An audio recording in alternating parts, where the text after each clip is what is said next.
ሰላም ሰላም ቤተሰብ ጓደኞቼ እንዴት አደራችሁ? ፈጣሪ ከእንደዛ አይነት ከድንገተኛ ሞት ይጠብቃችሁ ይጠብቀን። ሁላችንም አናቅም፣ የዛሬ ብቻ ነው የምናውቀው እንጂ ነገ ጠዋት ምን እንደምንሆን ሞተን እንነሳ ይሆን ፈጣሪ ነው የሚያውቀውና ፈጣሪ ይጠብቃችሁ እህቶቼ፣ ስደት ላይ ያላችሁ ሁላችሁ። እንግዲህ እህታችንም ፈጣሪ ነፍሷን ይማር። በጣም ያማል እያያችሁ ማለት በቃ አሁን እያያችሁ አሁን ሞተ ሲባል የሆነ አይምሯችሁ ራሱ አይቀበልም። እና ይች እህት ሰሞኑን እንግዲህ መነጋገሪያ ሆናለች።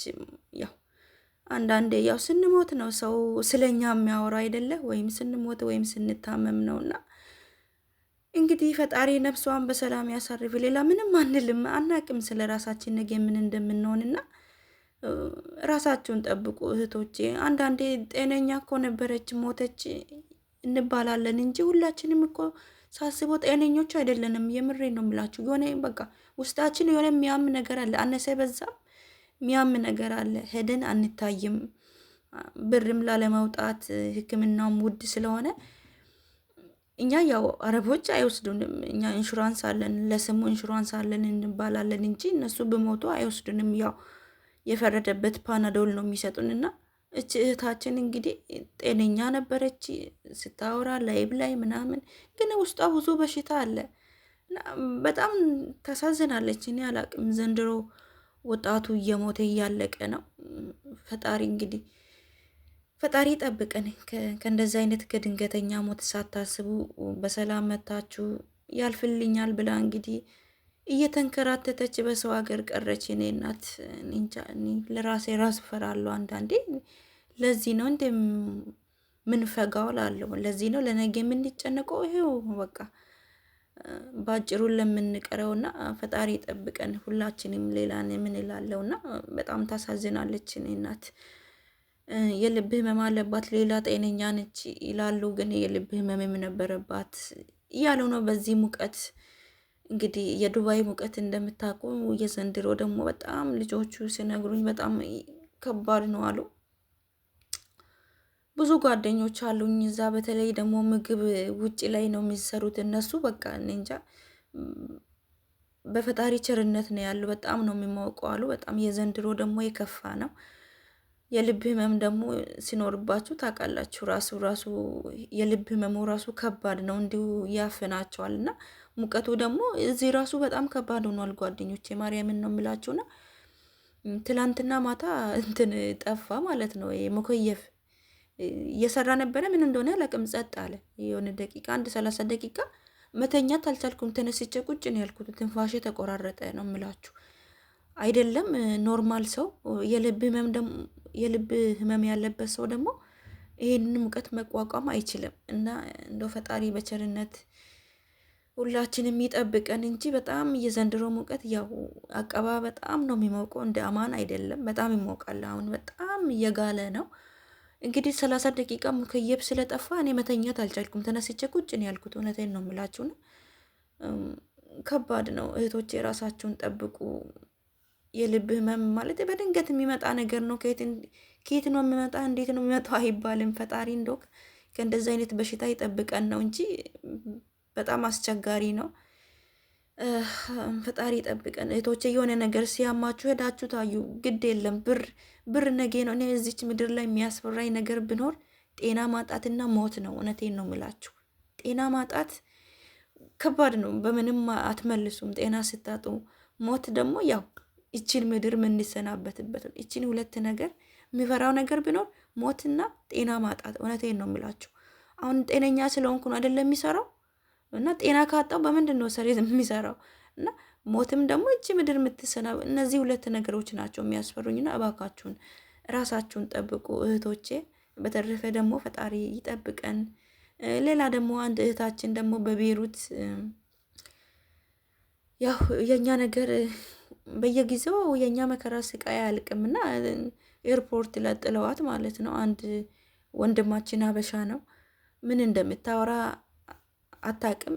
ዝም ብላ ነው የምዘባርቀው። አንደ በእንግሊዝኛ አንደ በምንድን ነው ማለት በቃ ምን እንደምታወራ አታውቅም። ያው እና ከኋላ እየቀረጻት እናት እናት እያላት ነው። ምን እንደምትል ራሱ አታውቅም። ኤርፖርት ላይ ወስዶ ጥለዋት ማለት ነው። አሁን ምን አለበት ኤርፖርት ወስዶ ከሚጥሏት ከነ ሻንጧ ከነ ምናምኗ ነው። እርግጠኛ ነኝ ቲኬት የቆረጡላት አይመስለኝም። ወስዶ ልክ እንደሚሸኝ ሰው አድርጎ ይመስለኛል እዛ ኤርፖርት ላይ ጥለዋት ማለት ነው። ምን እንደምታወራ አታውቅም። እኔ እናት በጣም ነው የምታሳዝነው። አብሪሽ የቄራው ትላንትና ሼር አድርጎ ነበረ ቲክታክ ላይ። ያው እሱ በምንም ሆኖ በምንም ስለ ስደት ስለኛ አውርቶ የማይሰለቸው ወንድማችን በቅርቡ ያው አደጋ ደርሶበት የኔ አባት ፈጣሪን እንኳንም ለዚህ ቀን አበቃው። በጣም ነበር ያሳዘነኝ። ማርያም በስደት ያለ ሰው ያሳዝነኛል። እንዲሁ በቃ ህይወቱ ራሱ ያሳዝናል። ስደት ላይ የሚኖረው ሰው ማለት ነው። ያው ሚስቱ ብትታመምም እሱ ደህና ነው። ሁለቱም ላይ አደጋ ደርሶበት ነበረ። እሱ ላይ ደግሞ ቀለል ያለ ጉዳት ነበረ። እግዚአብሔር ይመስገን እሱም ተሽሎት እንግዲህ እያወራ ነበርና ቤሩት ላይ ነው እህታችን እንግዲህ ወስዶ ኤርፖርት ላይ ጥለዋታል። ምንም ሆነ ወደ ሀገሯ ብሸኟት ማለት ቲኬት በቆረጡላት ነው የምለውንም ቆርጦላት አይመስለኝም። ግን ሻንጣ ምናምን ይዛለች። ምን እንደምታወራ አታውቅም። ዝም ብላ ነው የሚዘባርቀው ምናምን ነገር።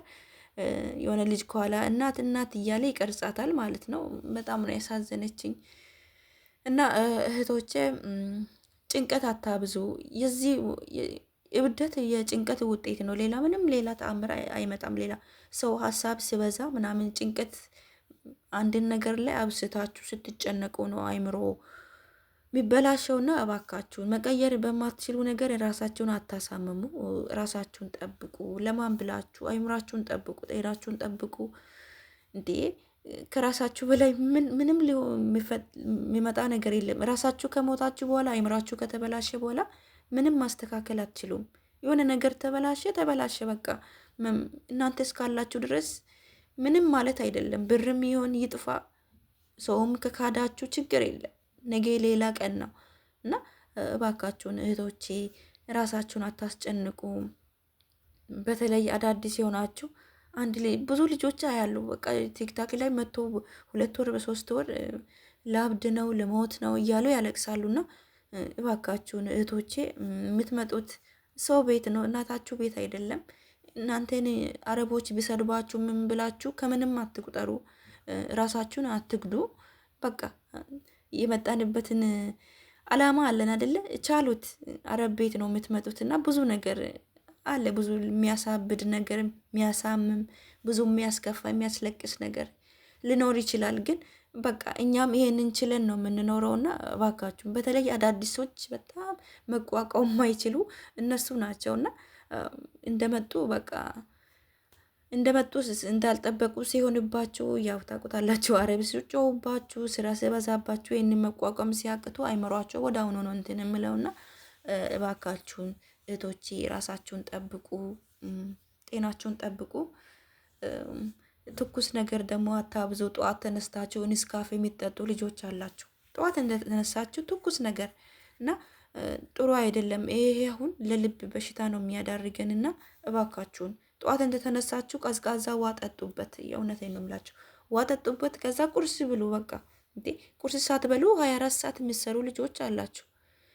ቁርስ ሳትበሉ ስራውን ካልጨረሳችሁ ምግብ ማትቀምሱ ልጆች አላችሁ። በዚህ ሙቀት ደግሞ ከባድ ነው ምግብ ማትበሉ ከሆነ እና ራሳችሁን ጠብቁ።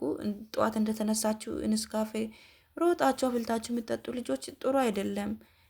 ይሄ ነው በሽታ የሚያደርግንና ውሃ ጠጡ። ፍሩት ነገር ካለ አፕል፣ ሙዝ ካለ ምግብ ነገር ብሉበት። እሱ ነው የሚጠቅማችሁ እና በተረፈ ደግሞ ፈጣሪ ይጠብቀን እላለሁ እህቶቼ። በያላችሁበት ሰላም ሁኑልኝ። የሞተችው እህታችንንም ደግሞ ነፍሷን በሰላም ያሳርፍልን። በያላችሁበት መልካም ጊዜ፣ መልካም ቆይታ። ቻው